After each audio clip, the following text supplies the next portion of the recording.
Anda kembali di Sindo Malam bersama saya Aya Nufus. Pemirsa, KPK menetapkan Sekjen DPR RI Indra Iskandar sebagai tersangka kasus dugaan korupsi dalam perlengkapan rumah jabatan anggota DPR tahun anggaran 2020. Indra Iskandar ditetapkan sebagai tersangka bersama 6 orang lainnya.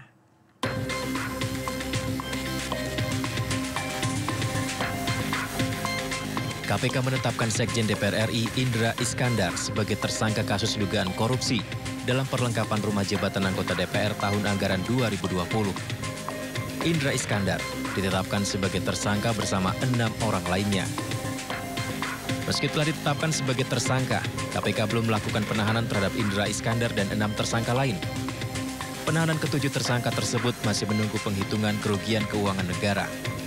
KPK juga belum merinci siapa ke-6 tersangka lainnya. Kok belum ada penahanan? Ya, ini mungkin masalah pembagian perkara saja, di Satgas saja. Itu mungkin karena Satgasnya itu, saya barusan cek juga tadi ke Satgasnya. Mungkin ada beberapa yang harus diprioritaskan sehingga itu menjadi sifatnya hanya diri saja, nanti pasti akan hanya menyelesaikan. Sementara itu, dalam proses penyidikan, KPK telah menggeledah 4 lokasi berbeda di wilayah Jakarta. Tim KPK juga telah menyita sejumlah dokumen pengerjaan proyek hingga transaksi keuangan berupa transfer uang. Tim Liputan iNews melaporkan.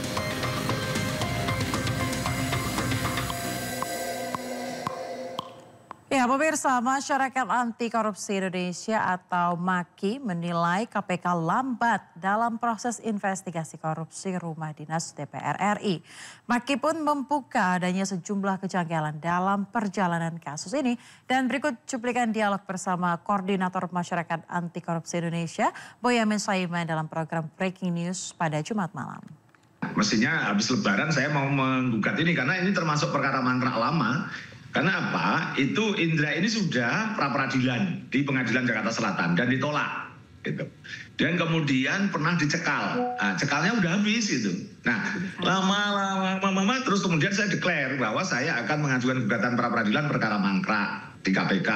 Salah satunya kasus Petral, 2 ya kasus rumah dinas, 3 EKTP gitu. Nah, maka kalau ini baru penetapan tersangka dan alasannya tidak ditahan karena belum ada perhitungan kerugian negara, ya berarti KPK betul-betul lemot gitu. Menurut saya sih ini udah perkara gampang kok, ini kan hanya pengadaan yang itu bisa dilacak. Misalnya suppliernya, misalnya pengadaan kursi misalnya. Kan kursi itu tinggal tokonya mana, jual berapa, 1 juta. Ternyata dibayar dengan harga 4 juta. Berarti kan ada markup sampai 3 kali lipat misalnya gitu. Jadi ini suatu hal yang gampang, kasat mata gitu. Tapi nggak tahu karena tarik ulur apa, tiba-tiba melempem lagi. Coba cek aja itu, cekal tak udah berapa tahun, setahun atau 2 tahun bahkan gitu. Ini kasus ini gitu, setahun lah minimal. Iya, diajukan pra-peradilan dan ditolak oleh hakim. Berarti kan penetapan tersangkanya sah waktu itu. Kok seakan-akan sekarang diumumkan bahwa KPK menetapkan tersangka yang bersangkutan. Berarti kan surat pemberitahuan dimulainya penyidikan itu kan sudah setahun yang lalu. Penetapan tersangka juga sudah setahun yang lalu. Sekarang kan ini KPK itu mau, artinya seakan-akan kalau besok minggu depan atau setelah Lebaran melakukan penahanan kan seakan-akan ini kan perkara baru. Kan jadi aneh gitu. Jadi menurut saya KPK ini mau serius nggak sih memberantas korupsi, dan berikutnya ini perkara gampang mestinya sudah selesai setahun yang lalu gitu.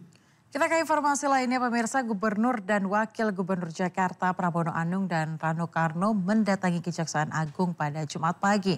Pramono selaku Gubernur meminta Kejaksaan Agung dapat mengawal program pemerintahan provinsi. Selamat pagi Bapak, saya Iwan dari ICF. APBD Jakarta menjadi salah satu yang terbesar.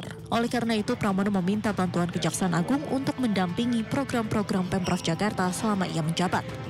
Penting baginya dalam pelaksanaan kegiatan pembangunan khususnya di Jakarta tidak ada hal yang bertentangan dengan peraturan perundang-undangan. Menurut Pramono, Pemprov Jakarta memerlukan pendampingan Kejagung untuk menghindari oknum-oknum yang memanfaatkan hal tersebut.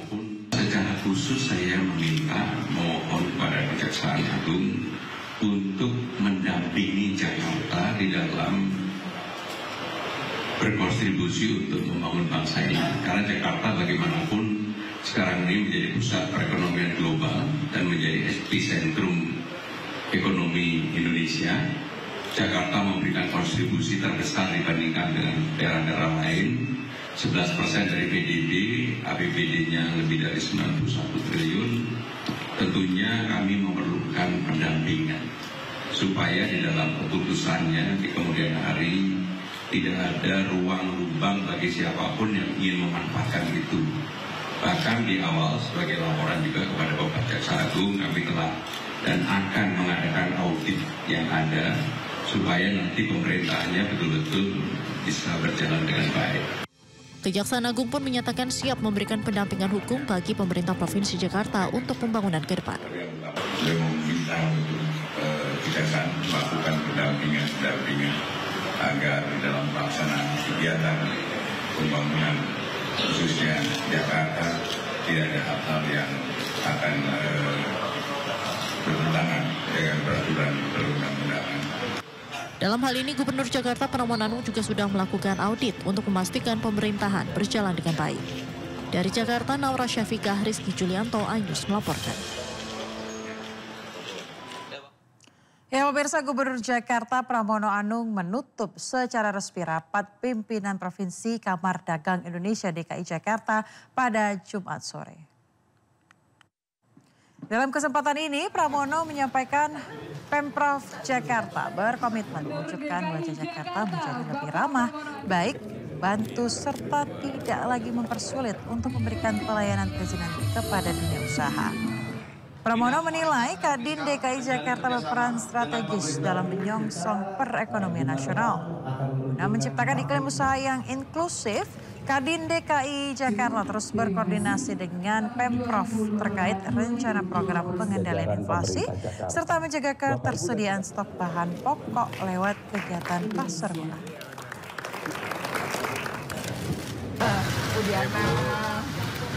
Pastinya kita akan membuat program kerja tahun 2025. Nah, program kerja tahun 2005 ini adalah pertama, pastinya kita akan meningkatkan teman-teman yang di usaha di bidang UMKM. Kemudian yang kedua, kita juga akan bersinergi dengan seluruh stakeholder yang ada di Jakarta. Selain dari itu, sekarang ini ada aglomerasi. Tak lagi menjabat, tak membuat Presiden ke-7 Republik Indonesia Joko Widodo mundur total dari dunia politik. Isu Jokowi akan mendirikan Partai Super TBK pun mencuat.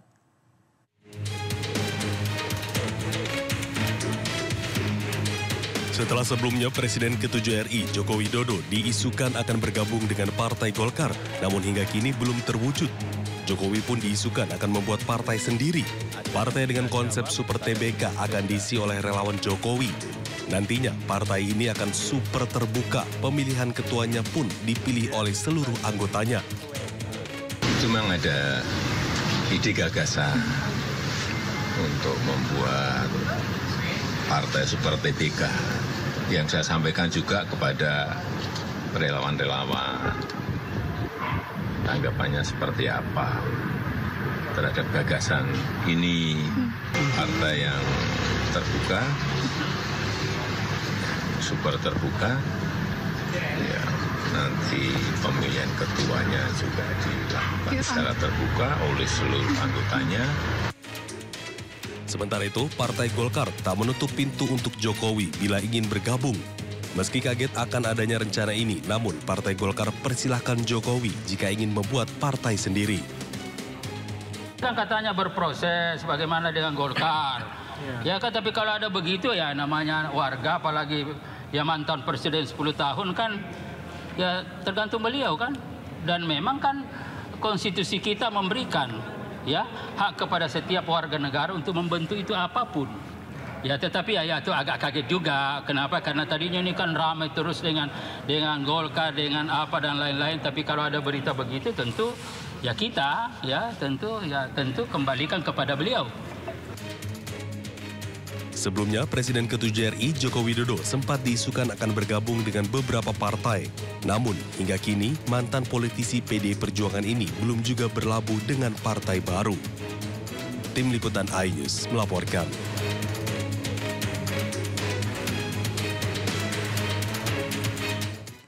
Sementara itu pemirsa, adik Presiden Prabowo Subianto, Hashim Joyo Hadikusumo menemui Presiden ke-7 Jokowi di kediamannya di Solo, Jawa Tengah. Hashim menyebut ada pesan dari Presiden Prabowo untuk sowan ke Jokowi.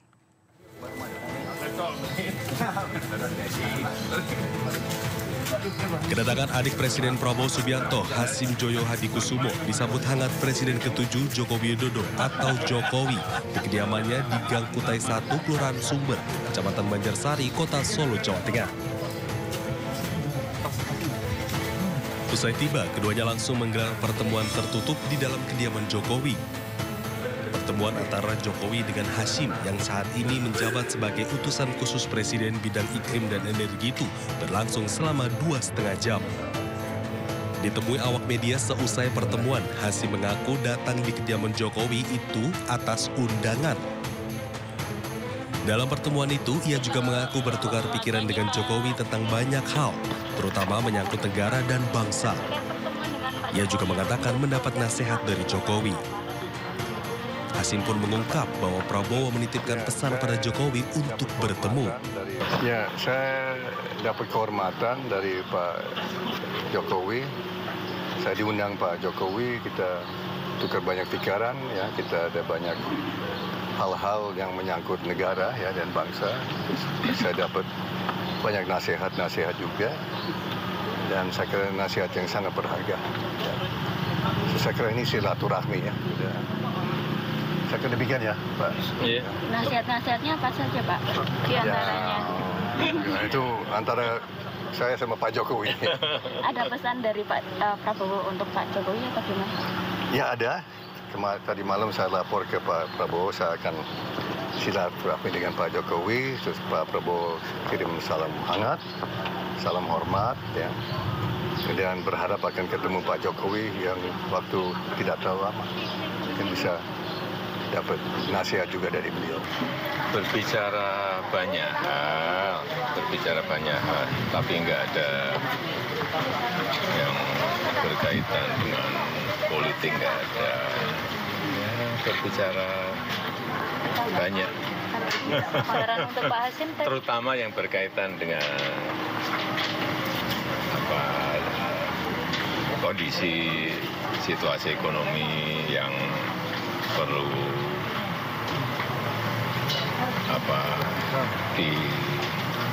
diinjeksi dari segala sudut agar target growth, target pertumbuhan ekonomi dari pemerintah bisa tercapai. Usai bertemu dengan Jokowi, Hashim kemudian langsung kembali ke Jakarta. Dari Solo, Jawa Tengah, Septiantoro iNews melaporkan.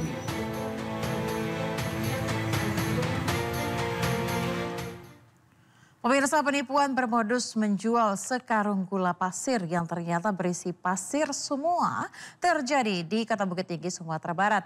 Pelaku menawarkan sekarung gula pasir seberat 50 kg dan seharga Rp800.000 ke sejumlah toko kelontong.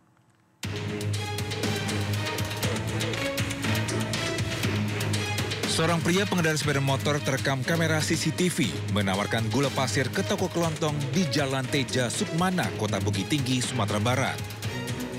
Pelaku yang menggunakan jaket jeans biru dan helm putih terlihat mengangkat karung dari atas motornya ke dalam toko. Pemilik toko kelontong mengatakan pelaku awalnya datang menawarkan sekarung gula pasir seberat 50 kg seharga Rp800.000. Korban awalnya sempat ragu karena belum pernah membeli gula pasir ke pria tersebut. Ternyata keraguannya benar. Sekarung gula pasir yang ia beli ketika diperiksa ternyata berisi pasir semua. Itu orangnya sama masih itu juga. Nah, itu maka timbul dalam pikiran saya, orang ini memang biasa jualan gula. Dan dari segi harga, saya kira dengan harga sekian, kadangkala ya kalau kurangnya 25.000 atau 30.000 itu biasa. Wajarnya turun naik ya. Karena turun naik ada fluktuasinya. Setelah merasa tertipu, korban memeriksa rekaman CCTV lalu menyebarkan video aksi pelaku ke berbagai media sosial. Para korban mengaku modus yang dilakukan pelaku sama, namun dengan kerugian berbeda, berkisar antara Rp750.000 hingga Rp800.000. Dari Bukit Tinggi, Sumatera Barat, Wahyu Sikumbang melaporkan. Pemirsa, kami akan kembali dengan informasi menarik lainnya usai jeda. Tetaplah di Sindo Malam.